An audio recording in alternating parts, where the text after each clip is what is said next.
Assalamualaikum warahmatullahi wabarakatuh. Perkenalkan, nama saya Susi Susanti dari Fakultas Keguruan dan Ilmu Pendidikan, Program Studi Pendidikan Matematika. Saya akan menjelaskan sedikit tentang sejarah perkembangan filsafat dari zaman Yunani kuno sampai zaman postmodern. Yang pertama yaitu zaman Yunani kuno. Zaman Yunani kuno adalah peradaban dalam sejarah Yunani yang dimulai pada periode Yunani Arkais pada zaman ke-8 hingga ke-6 sebelum Masehi, hingga berakhirnya zaman kuno dan dimulainya masa zaman pertengahan awal.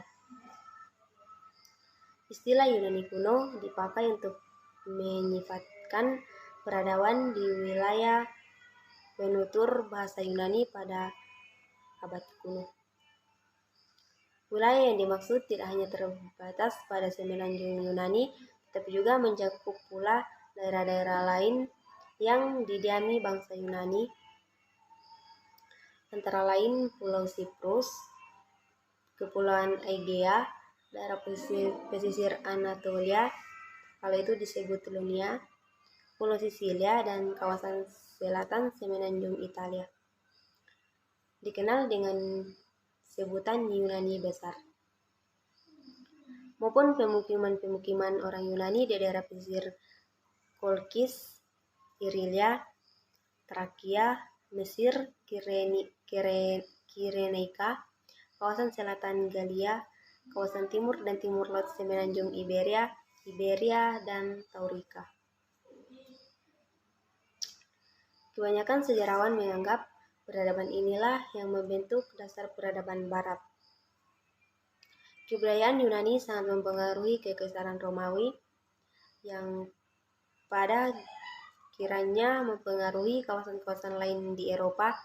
Peradaban Yunani juga sangat mempengaruhi bahasa, politik, sistem pendidikan, filsafat ilmu, seni rupa, maupun kemunculan Renaissance di Eropa Barat, serta kembali diminati pada era kebangkitan neoklasik pada abad ke-18 dan ke-19 di Eropa dan Amerika.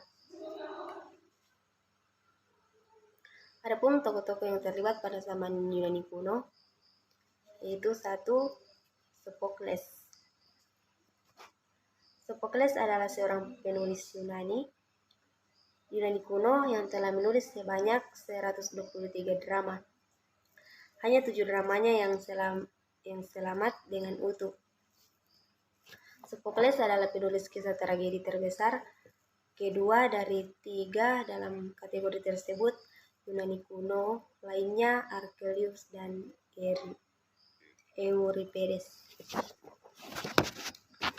Tokoh yang kedua yaitu Homer. Homer yang merupakan seorang filsuf asal Yunani ini banyak dikenal tulisannya, yaitu Iliad dan Odyssey. Iliad dan Odyssey adalah 2 buah puisi epik yang hingga kini dipercaya sebagai sebuah mahakarya yang berasal dari Yunani kuno. Homer adalah seorang filsuf, penulis, penyair, dan sastrawan asal Yunani kuno. Lebih banyak dikenal lewat karya sastranya daripada filosofinya. Homer lahir di Pulau Helios dan meninggal di Pulau Los, Asia Minor. Homer semasa hidupnya bekerja sebagai sastrawan dan guru. Homer semasa hidupnya pernah berkelana ke berbagai penjuru benua seperti Mycenae, Troy, Phoenicia, dan bahkan Mesir. Homer semasa hidupnya menulis sebagai puisi epik dan banyak lainnya. Gayanya yang unik pada masanya membuat tulisannya dikreditkan sebagai Homeric Styles, sebuah model penulis puisi epik yang khas dengan Homer.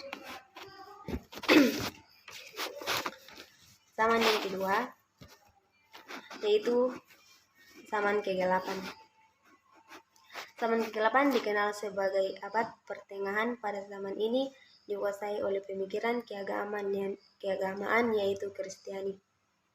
Ajaran dari para bapak gereja ini adalah falsafi teologis. Ajaran ini ingin memperlihatkan bahwa iman sesuai dengan pikiran-pikiran paling dalam dari manusia. Ajaran-ajaran ini banyak pengaruh dari Plotinus.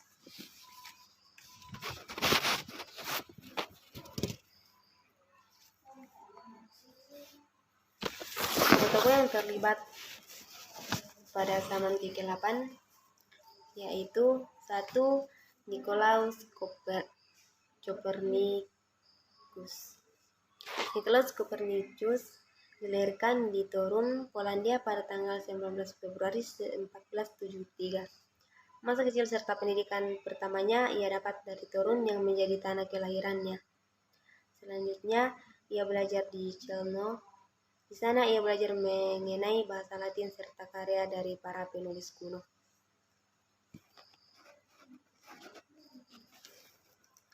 Tokoh yang kedua yaitu Francis Bacon. Francis Bacon adalah seorang filsuf, negarawan, dan penulis Inggris. Ia dikenal sebagai pencetus pemikiran empirisme yang mendasari sains hingga saat ini. Tulisan dan pemikirannya mempengaruhi metodologi sains yang menitikberatkan pada eksperimen yang dikenal juga sebagai metode Bacon.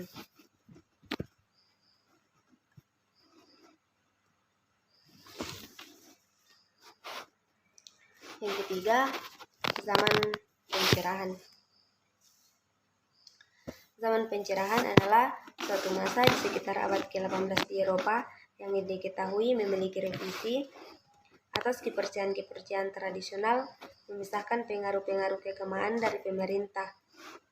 Bertolak dari pemikiran ini, masyarakat mulai menyadari pentingnya diskusi-diskusi dan pemikiran ilmiah. Ideologi sekularisme menjadi dasar tonggak peradaban maju Eropa.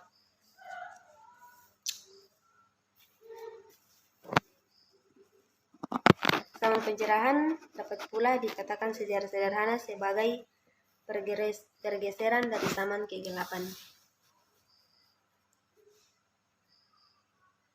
Karena belum adanya pemahaman dari penerimaan kepada ilmu pengetahuan kepada sebuah masa yang mulai menerima pengetahuan. Pencerahan berangsur menjadi sebuah keyakinan di tengah masyarakat. Terdapat 4 ciri transformasi di zaman pencerahan yaitu kapitalisme awal atau merkantilisme, kemandirian atau individualisme, berperannya aspek-aspek rasional atau rasionalisme, dan pesatnya kemajuan teknologi atau empirisme. Adapun tokoh-tokoh yang terlibat pada masa pencerahan yaitu 1. Michelangelo Buonarroti.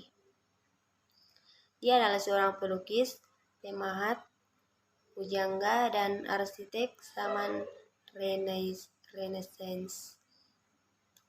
Ia terkenal untuk sumbangan studi anatomi di seni rupa. Karyanya yang dianggap terbaik adalah patung David, Pieta, dan fresko di langit-langit Kapel Sistina.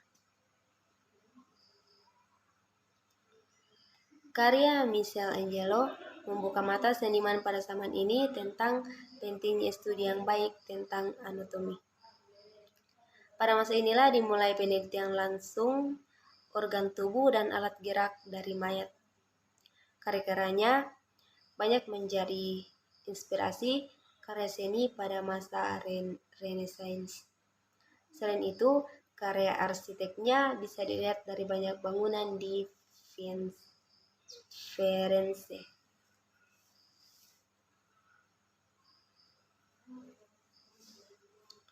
Tokoh yang kedua yaitu Johann Sebastian Bach. Dia adalah nama yang disebut sebagai salah satu komposer musik klasik terhebat sepanjang masa. Dia hidup pada masa Baroque. Bach menghasilkan beberapa karya antara lain Air on Gestring, Brandenburg Concertos maupun Toccata en Fugue en minor.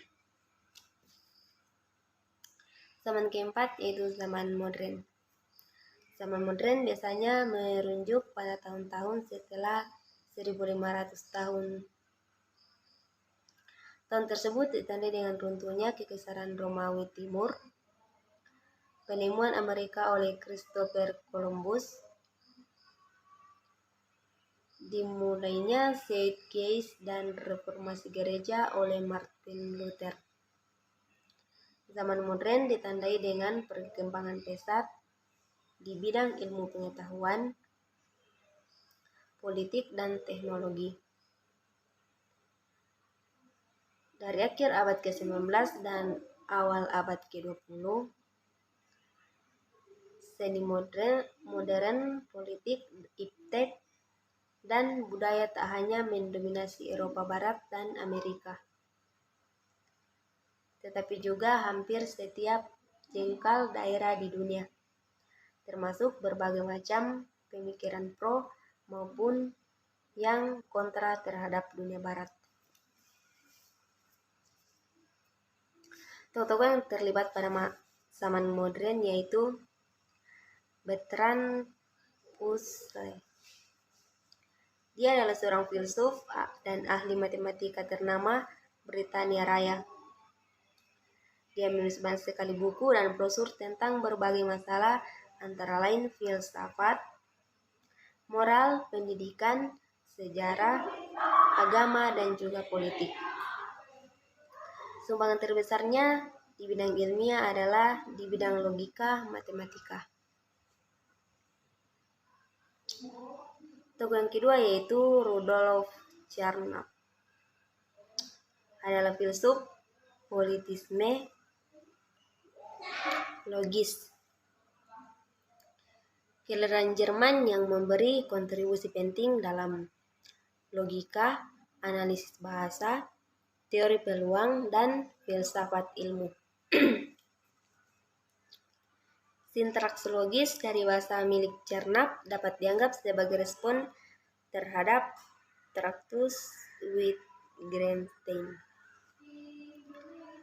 Carnap menjabarkan dan memperluas konsep sinteks logis diusulkan oleh Wittgenstein dalam Chartisius bagian 3,325.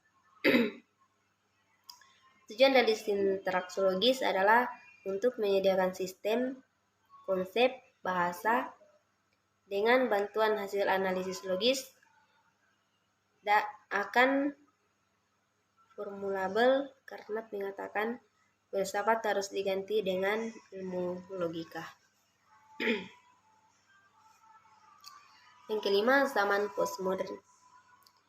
Zaman postmodern adalah gerakan abad akhir ke-20 dalam seni, arsitektur, dan kritik yang melanjutkan modernisme, termasuk dalam pasca modernisme adalah interpretasi skeptis terhadap budaya, sastra, seni, filsafat, sejarah, ekonomi, arsitektur, fiksi, dan kritik sastra. Pasca modernisme adalah paham yang berkembang setelah era modern dengan modernismenya.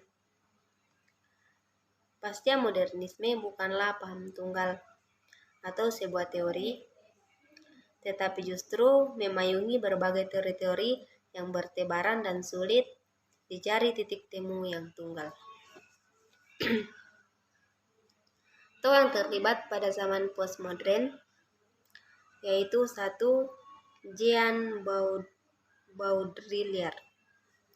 Dia adalah seorang pakar teori kebudayaan, filsafat kontemporer, komentator politik, sosiolog, dan fotografer asal Prancis. Karya Baudrillard seringkali dikaitkan dengan pasca modernisme dan pasca strukturalisme. Ia merupakan seorang teoritisi spesial pasca struktural terpenting. Tokoh yang kedua yaitu Jacques Derrida. Dia adalah seorang filsuf kontemporer Prancis yang dianggap sebagai pengusung tema dekonstruksi di dalam filsafat pasca modern. Pemikirannya juga disampaikan melalui filsafat bahasa. Demikian yang bisa saya sampaikan. Assalamualaikum warahmatullahi wabarakatuh.